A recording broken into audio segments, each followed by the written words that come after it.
Então, muito boa noite a todos, iniciando mais o programa Juventude na Rede. E hoje, pessoal, o programa tá para lá de especial. Vamos aí à estreia do novo quadro Opinião Conservadora, quadro exclusivo aqui do programa Juventude na Rede.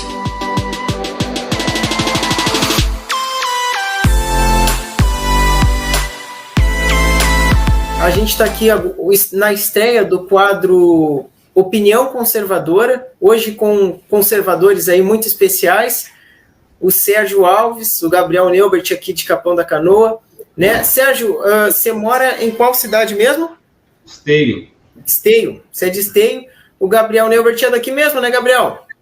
Capão da Canoa, desde 2000. Desde 2000, olha aí, que legal.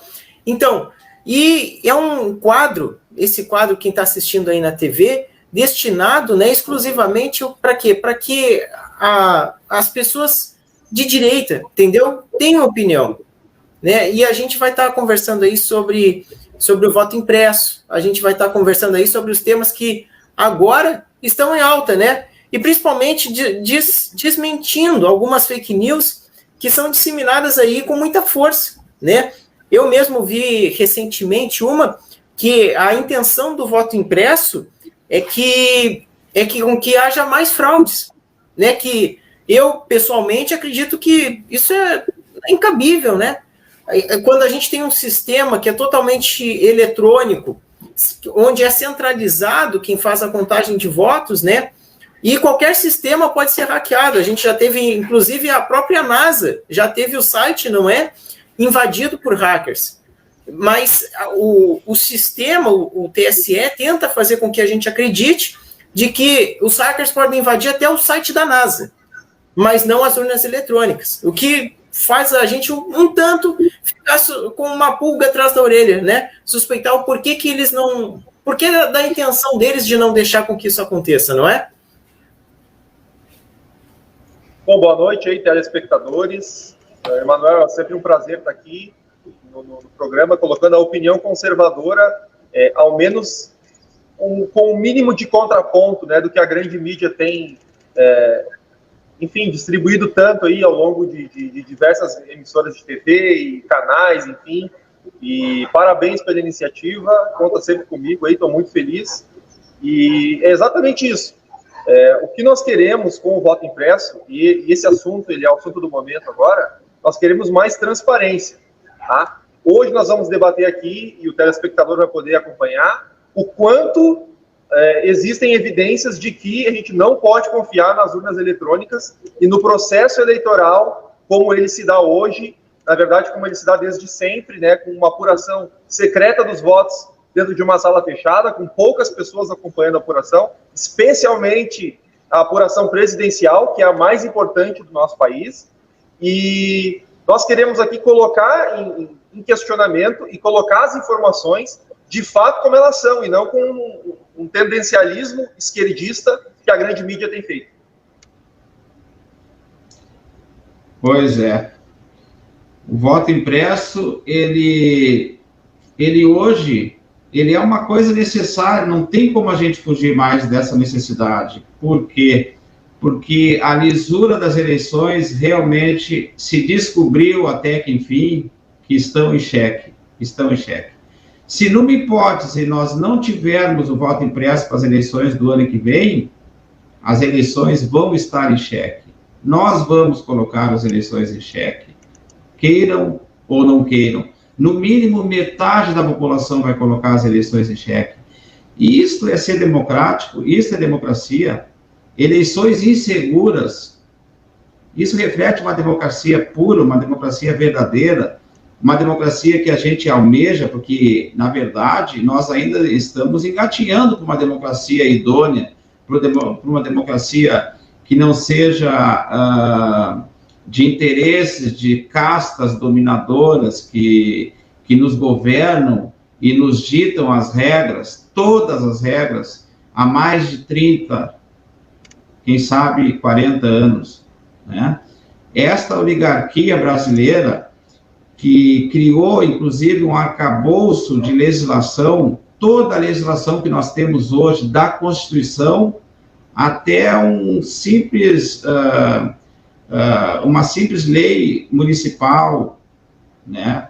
Ela foi construída com a mentalidade da esquerda e da direita socialista, que é a falsa direita que nós tínhamos antes de 2014, que nos enganou com a esquerda e a falsa direita com o teatro das tesouras, né, que se conhece, né? Essa turma toda que representa 100% da população brasileira política, nos enganaram, fomos enganados. Inclusive, para quem está assistindo, Sérgio, eu só vou explicar a questão do Teatro das Tesouras, é uma série do Brasil Paralelo, né? O telespectador que está nos assistindo, que quiser acompanhar, a gente recomenda, acredito que todos nós três, né, com que assista a série essa série das Tesouras do Brasil Paralelo no canal no YouTube, né, que inclusive, né, virou alvo de investigação recentemente, porque agora tanto o Brasil Paralelo quanto o Pingo nos Is, tudo virou alvo de investigação, né? Justamente, acredito, com a intenção de tentar incriminar, né, esses órgãos que tentam informar a população de uma maneira correta, acredito. Na verdade, Manuel, nem seria alvo de investigação a palavra correta, é alvo de perseguição. De perseguição. Vocês não fazem ideia que aquele inquérito, veja bem, o que nós estamos conversando aqui é opinião, né? Eu tenho opinião. Aquele inquérito que o STF abriu lá, das fake news, na minha humilde opinião, aquilo é uma farsa, é uma brincadeira, não tem um esquerdista lá dentro, não tem um socialista lá dentro daquele inquérito, não tem um comunista lá dentro, não tem um progressista lá dentro daquele inquérito, só tem conservador lá dentro, conservadores importantes que estão sendo perseguidos. Essa é a verdade, e essa é a minha opinião, e é bom que a gente faça esse discernimento, que é importante, entendeu? Então, em que pese, com todo respeito à instituição do STF, os ministros que estão lá no STF, 10 deles estão a serviço do comunismo, da esquerda, da direita socialista e da direita progressista, que é o lado de lá da política. Isso é correto? Isso é certo? Claro que não. Eles admitiriam isso aí um dia? Claro que não. Pelo contrário, negariam. Mas acontece que esse fato é público e notório. É público e notório. O que tem de processo no STF parado, represado há 10, 15 anos, tem muito processo lá parado que não tem julgamento. No entanto, qualquer partido da esquerda, qualquer partido comunista, qualquer partido socialista, qualquer partido progressista, inclusive a OAB nacional, é só eles que entram com petição hoje e é julgado antes, e é julgado no outro dia, ou no mesmo dia, na madrugada, às vezes. É julgado. Isso é correto? Isso é certo? Não, isso no mínimo é duvidoso. Agora, vão dizer o quê? Que eu tô faltando com respeito com a instituição? Não, não tô. Em hipótese nenhuma, a instituição ela tem que ser preservada. O que eu prego, o que eu defendo? Que de uma maneira ou de outra, aqueles 10 ministros que estão lá desocupem suas cadeiras, de alguma maneira. Agora, eu quero que vá para lá 10 ministros conservadores? Não. O cidadão pode ser conservador, mas quando ele entra e ocupa um cargo desse, lá, nas suas atribuições, ele tem que ser imparcial. Ele tem que ser imparcial lá. Perfeito. Perfeito. Sem contar, só para complementar, que essa questão toda do ativismo judicial, ela tem reflexo nos tribunais estaduais e ela tem reflexo nas varas e nos fóruns, porque tem muito juiz e desembargador de esquerda que está fazendo o mesmo ativismo judicial. Gabriel, tu quer comentar um pouquinho? Sim, o que o Sérgio colocou, olha, é muito importante a gente colocar para o telespectador o seguinte: existem diferentes formas de pensamento ideológicas. A gente hoje fala muito em direita e esquerda, porque o Brasil está polarizado nessas duas alas, mas o importante é colocar aqui que existe um lado do espectro político que está colocando as suas ideias, os seus pensamentos, como se fosse a verdade, como se fosse o único pensamento válido, como se fosse as únicas expressões e as únicas ideias possíveis de serem discutidas. E esse é o ponto que a esquerda mais tem feito aí nos últimos anos, e esse é o ponto que a gente está aqui, pelo menos, de alguma maneira, tentando colocar um contraponto para tudo isso. Existem diferentes formas de opinião, sim. Cada cidadão e cada telespectador pode ter, seja ela qual for, pode ter a sua preferência política, pode ter o seu político preferido, o seu partido preferido, mas não pode impor que a sua opinião e a sua vontade seja a única que possa ser discutida e a única que possa ser debatida. Então, quando o Sérgio coloca ativismo judicial, o ativismo judicial é 100% em prol da esquerda e 100% contra a direita, contra o conservador, especialmente o conservador. A gente tem uma ala da direita que trata do liberalismo econômico, nós temos partidos que têm um pé mais enraizado na visão econômica da coisa, em menos Estado, em menos intervenção do Estado na economia, e mais livre mercado, mas a gente percebe que mesmo esses partidos, teoricamente de direita, quando o assunto é conservadorismo, ficam ao lado da esquerda para tentar frear ou para tentar calar aquele pensamento conservador. Então, o telespectador precisa entender isso. A gente está aqui dando opinião conservadora justamente porque o pensamento conservador é perseguido, tanto pela esquerda, quanto pelo centro, ou quanto por qualquer pessoa que de alguma maneira tenha benefícios ao enclausular, enfim, e calar os conservadores.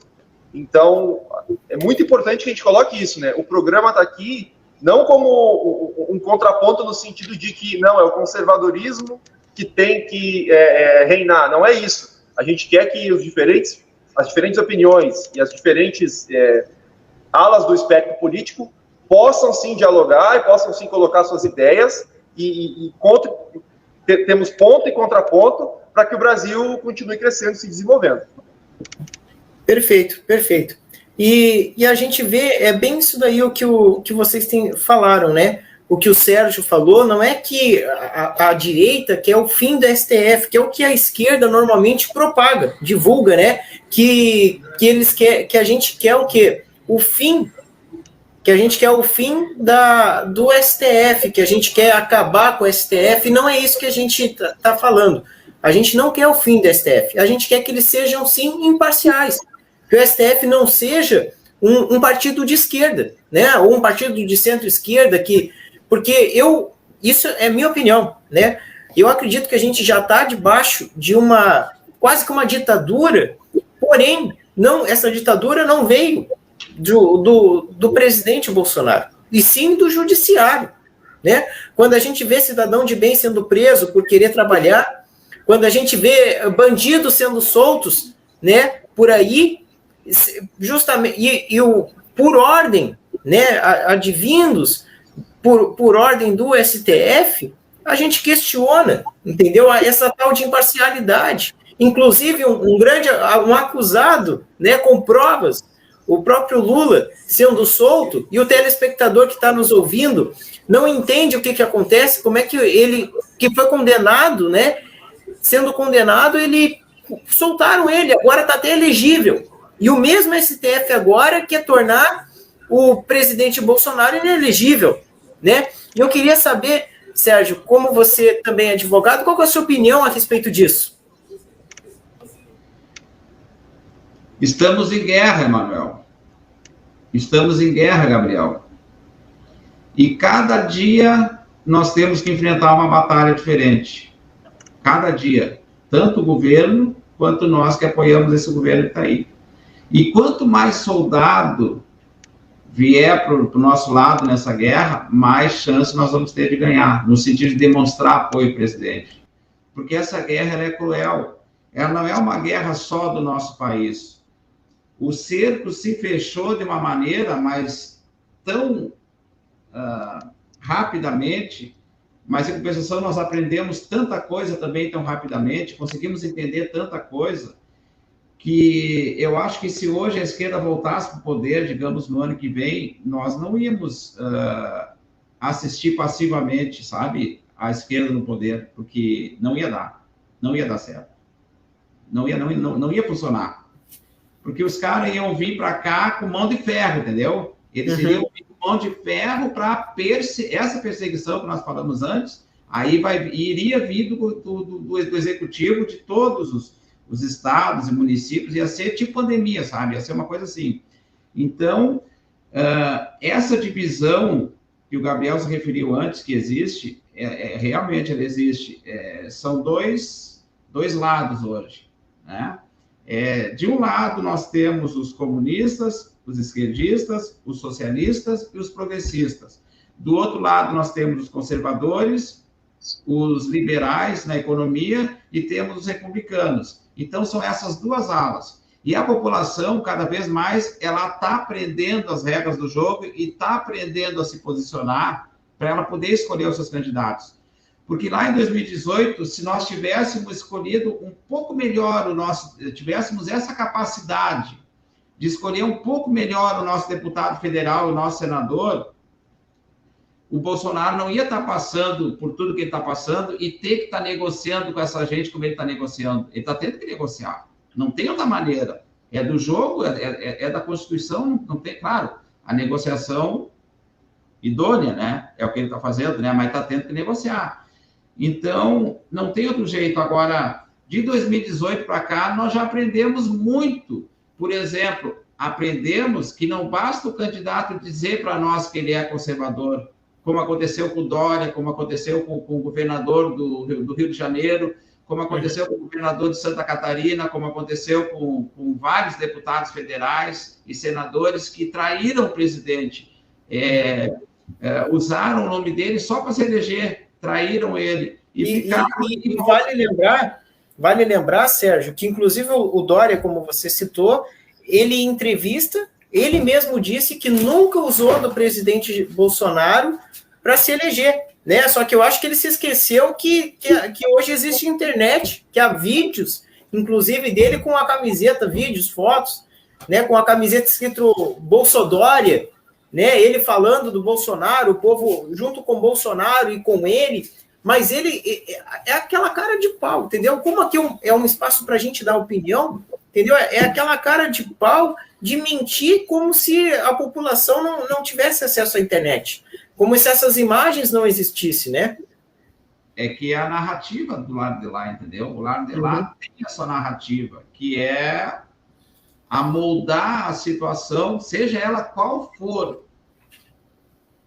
Eles amoldam a narrativa para o lado deles. Eles invertem a narrativa e amoldam para o lado deles. Então, é isso que acontece. A situação só para concluir, então, para o Gabriel depois poder fazer uma parte dele que eu estava falando, essa questão dos dois lados, ela é mundial. Por quê? Porque o mundo todo está assim. Hoje, nós temos países da Europa que antigamente eram um espelho para nós em termos de política, de democracia, que Portugal, sei lá, Espanha, a Argentina com um país superior ao nosso. Hoje, politicamente, nós estamos dando um banho neles em termos de política. Hoje, em termos o que nós aprendemos em 7 anos, já superou o que eles têm em democracia. Por quê? Porque a Europa ela tem muitos governos socialistas hoje. E a Europa, agora, com a nossa ajuda, é que eles estão aprendendo, o cidadão, né, de que o socialismo, junto com o esquerdismo, a gente pode dizer assim, ó, é a fome e a vontade de comer, entendeu? Os dois andam juntos, no mundo inteiro. E agora, sim, finalizando mesmo, anotem essa palavrinha, Agenda 2030. É uma agenda do espectro do lado de lá, que eles se organizaram, essa patota aí, a turma da patota, né, que é esses 4 aí, né, a turma da patota, eles se organizaram, criaram a Agenda 2030. Logicamente, os ministros, aqueles da turma da patota, né, adotaram essa agenda por intermédio do CNJ, que é o braço do STF, criado no governo Lula, já não preciso falar mais nada, que está lá também aparelhado, e essa Agenda 2030, ela promove todas essas bandeiras e pautas esquerdistas, socialistas e comunistas e progressistas. Pronto. Então, essa Agenda 2030 que o STF, por meio do CNJ, promove, na prática, no meio de legislações e propagandas e lives e tudo mais, sabe? É uma coisa, assim, inaceitável, desculpa. É uma coisa, assim, inaceitável. Deixa eu desligar aqui. Inclusive, Sérgio, o Partido Novo também é um partido que está alinhado com a Agenda 2030, né? Um partido que se coloca aí como um partido da nova política, um partido que veio para reforçar a direita, está alinhado também com os projetos, propostas dessa Agenda 2030. Né? O Partido Novo é mais do mesmo, né? Lá dentro do Novo, nós temos ali alguns, nós temos que ir individualmente, sabe? E não...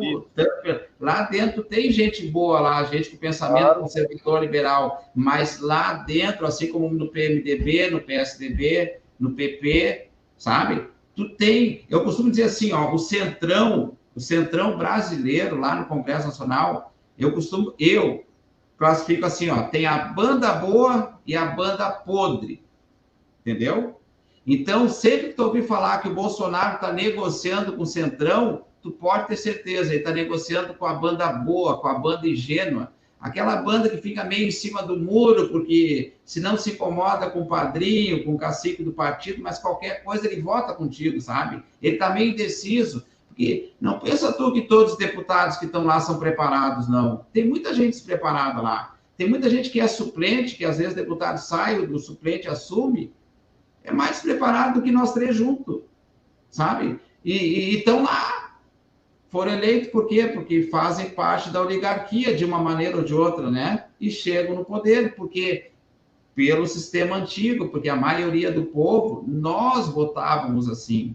Ou então não votávamos, hoje não. Hoje nós estamos sedentos em descobrir candidatos conservadores, candidatos liberais na economia, ou candidatos republicanos, tipo os Estados Unidos, assim, que lá se divide em dois, né? Mas que tenha essa mesma mentalidade. Enfim, a gente está sedento em descobrir candidatos que sejam do lado de cá, e não do lado de lá. O sonho de nova política, ou da política correta, da política boa, que todo cidadão quer, independente de posição ideológica, ele é um sonho onde um deputado, por exemplo, veja bem, eu estou falando sonho, porque ele está bem distante da realidade, mas seria naquela situação ideal onde o deputado vai votar um projeto A ou um projeto B, ou vai se comportar, ou vai nomear pessoas de acordo com o que é moral, com o que é ético, com o que é certo, com o que é correto, dentro de uma régua moral, até mesmo baseada na moral judaico-cristã, mesmo que o indivíduo seja ateu, né? A gente sabe que existe uma régua moral de certo e de errado, mas isso é só um sonho que está muito distante da realidade, e que, na prática, o deputado ele vai se comportar, ele vai votar, ele vai apoiar ou não apoiar, não aquilo que é melhor, não aquilo que é mais correto, mas para o lado onde ou ele vai perder menos ou ele vai ganhar mais. E esse é o fisiologismo brasileiro. Então, quando surgiu todas essas manifestações, esse movimento de nova política lá em 2014, além da gente ser contra, das pessoas, do povo, do pai de família, da mãe de família, do jovem, do idoso, que nunca deu bola para a política, além dessas pessoas todas que se mobilizaram, começaram a olhar para a política e ver que sim, a gente precisa participar, além da gente ser contra a corrupção, o desvio de verba pública e todo esse lado, infelizmente, sujo que a política tem, nós também éramos contra esse fisiologismo que hoje a gente vê que é necessário, infelizmente. Porque não adianta a gente olhar para a política e fingir que ela tem que ser como o nosso sonho ideal, ou como o nosso objetivo, ou como uma coisa assim linda, maravilhosa, que vai ser ética, que vai ser correta, que ela não é assim. Infelizmente, o mundo real ele é muito mais cruel, ele é muito mais agressivo, é muito mais potente, e é justamente o centrão aí que o Sérgio colocou bem, eles estão lá para defender os seus próprios interesses. E se nós não soubermos, se o presidente Bolsonaro parece que está conseguindo jogar o jogo, se ele não souber negociar com essas pessoas E já que essas pessoas estão lá, ele ter ao menos essas pessoas ao lado dele e não contra ele, se ele não souber fazer isso, o país não vai andar. Isso tem que ficar bem claro para o telespectador. A gente sabe que é uma coisa errada, a gente sabe que o correto seria fazer uma limpa lá e colocar pessoas de bem, pessoas decentes, mas o povo foi e votou e colocou esses caras lá de novo. Então, ou a gente traz esses caras para o nosso lado, que vão estar contigo, que vão te apoiar se ganhar alguma coisa, ou esses caras vão ficar contra o país. Infelizmente é isso. Quer a gente goste ou não, tem que saber jogar o jogo. Se tu vai para a guerra para tentar derrubar o teu adversário com uma cartinha falando de amor ou com uma rosa na mão, infelizmente tu vai ser o primeiro a morrer. É verdade. Então, perfeito. Eu acredito nisso também. E pro telespectador agora que está aí nos assistindo, pensa diferente, né? Ó, cada um aqui respeita a sua opinião, e aqueles que simpatizam, né? Aqueles que estão ouvindo a gente simpatizam dessa mesma ideia, eu faço um apelo, né? Nesse momento, para o quê? Você de Torres, você de Tramandaí, Xangri-Lá, para que você una, né? A gente tem que se organizar, eu acredito nisso, sabe, Sérgio, Gabriel, que a gente tem que se unir, entendeu? É o momento das pessoas de bem, das pessoas que são de direita, que apoiam o Bolsonaro, são simpatizantes, né? De se unirem, entendeu? De se unirem, entendeu? Seja em grupo de WhatsApp, seja em grupos no Facebook, é momento da gente se unir, né? Para quê? Para organizar, porque eu acredito que é a união que faz a força. E é um momento em que eu não digo o presidente Bolsonaro só precisa de união, mas a nossa sociedade brasileira, entendeu? Precisa de união, o povo precisa estar unido. Porque, como a gente citou a questão do judiciário, né, eles não, pelo o que a gente tem visto, as ações do judiciário, dá a entender que eles não estão nem um pouco preocupados com o povo. Porque como que o poder que impede a polícia de fazer a operação, quer dizer, impede a polícia de proteger o cidadão de bem, né? Como é que um poder que impede a polícia de proteger o cidadão de bem está cuidando do povo? Né? Solta bandidos, né, que estavam, inclusive, presos perigosos, solta dando a desculpa da pandemia. E eu falo isso para você que está me assistindo, nos assistindo, pensar, refletir, não é? Refletir.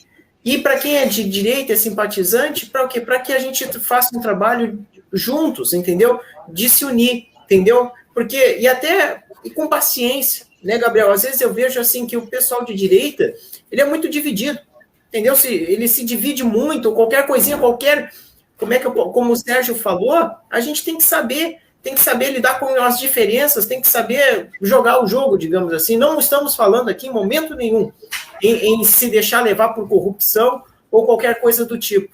A gente está falando, sim, de usar o bom senso, entendeu? Porque é um momento de se unir, entendeu? A sociedade está pedindo isso, o povo está pedindo isso. Quantos cidadãos de bem faliram empresas, é ou não é? Na pandemia. E até hoje, há pessoas que dizem assim, o Bolsonaro mandou fechar tudo.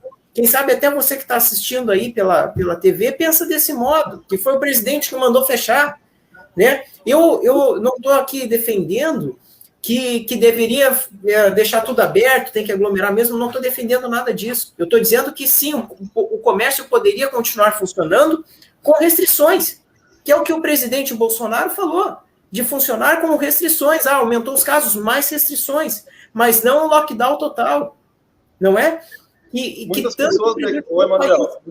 Muitas pessoas reclamam hoje do preço da gasolina, ou do preço do gás, ou de como um salário mínimo, ou enfim, o nível de desemprego e tudo, e colocam a culpa no presidente Bolsonaro, né? Como o Sérgio falou anteriormente, isso é tudo narrativa.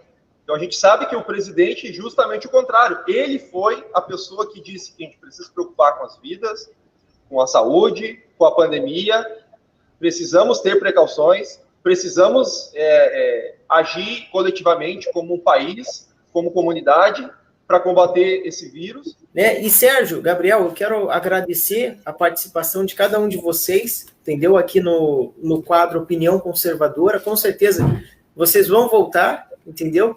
E eu acredito que fez aí o telespectador refletir bastante, né?